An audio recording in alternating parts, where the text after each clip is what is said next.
Hello అండి, నమస్తే. ఈరోజు వీడియోలో శనగపిండి లేకుండా మినపప్పుతోటి ఇంకా బియ్యం పిండితోటి చక్రాలు ఎలా చేసుకోవాలో చూద్దాము. టీ గ్లాసు మినపప్పు తీసుకున్నానండి. వీటిని శుభ్రంగా 2-3 సార్లు కడుక్కోవాలి. వీటిని ఒక అరగంట పాటు పక్కన పెట్టి నానబెట్టుకొని ఉంచుకోవాలి. తర్వాత ఇక్కడ నేను పొడి బియ్యం పిండిని వేయించుకొచ్చుకున్నానండి. వేయించుకున్నా కూడా ఇందులో ఏమైనా ఉంటాయి కదా, అందుకని వీటిని ఒకసారి జల్లెడ పట్టుకున్నాను.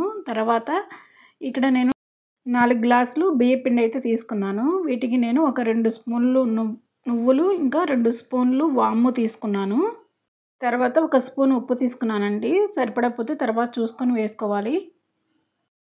ఇప్పుడు మనము వీటికి సరిపడా కారం తీసుకోవాలి. ఇక్కడైతే నేను 2 స్పూన్లు కారం తీసుకున్నానండి. కారం తీసుకున్న తర్వాత మొత్తాన్ని ఒకసారి చేత్తో కలిసేలా కలుపుకోవాలి.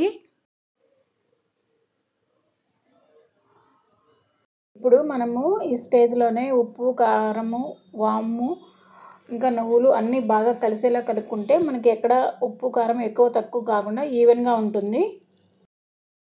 ఇంకో వైపు నేను ఈ పిండిని కలుపుకోవడం కోసం నీళ్ళు అనేది కొంచెం వేడి చేసుకొని పక్కన పెట్టుకున్నాను. తర్వాత మనము ఇందాక మినపప్పుని నానబెట్టుకొని ఉంచుకున్నాం కదా, వాటిని స్టవ్ మీద పెట్టుకొని ఒక 3 విజిల్లు వచ్చినాక తీసి మిక్సీకి వేసుకొని పిండి పట్టుకొని ఉంచుకోవాలి. ఇప్పుడు ఇలా మిక్సీ వేసుకున్న పిండిని మనం ముందుగా ఉంచుకున్న బియ్య పిండిలో కలుపుకొని మెత్తగా కలుపుకోవాలండి. ఇక్కడైతే నేను పిండి కలుపుకోవడం కోసం వేడి నీళ్ళు మాత్రమే వాడాను. ఇలా పిండిని మనము మొత్తము ఉండలు లేకుండా చిన్నగా కలుపుకోవాలి. ఇలా కలుపుకున్న తర్వాత చివరగా ఇందులో నేను కొంచెం వెన్న అయితే తీసుకున్నానండి. కొంతమంది నెయ్యి లేక డాల్డా కూడా వాడతారు, కానీ నేను ఇక్కడ వెన్న అనేది తీసుకున్నాను. ఇలా తీసుకుంటే మనకి చక్రాలు అనేవి కొంచెం క్రిస్పీగా వస్తాయి. ఇక్కడ వెన్న లేకపోతే పెరుగు కానీ ఇంకా పాల మీద మేగడ కానీ అయినా వేసుకోవచ్చు, సరిపోతుంది. ఆ పిండిని మనము ఎక్కువ నీళ్లు పోసుకున్నట్టయితే లూజ్ అవుతుంది, ఎక్కువ ఆయిల్ లాగుతుంది. కాబట్టి మనము చూసారా ఈ కన్సిస్టెన్సీలో కలుపుకొని పక్కన పెట్టుకోవాలి. తర్వాత మనము చక్రాల గిద్దలు తీసుకోవాలి. ఈ గిద్దలకి లోపల కొంచెం ఆయిల్ రాసుకొని ఉంచుకున్నట్టయితే మనకి జంతికలు అనేవి ఈజీగా దిగుతాయి పట్టుకోకుండా. ఇక్కడైతే నేను లోపల మీడియం ప్లేట్ వాడాను. మరీ సన్న ప్లేట్ వాడితే వామ్ వేసాం కదండి, అది దిగదు, అడ్డుపడుతుంది.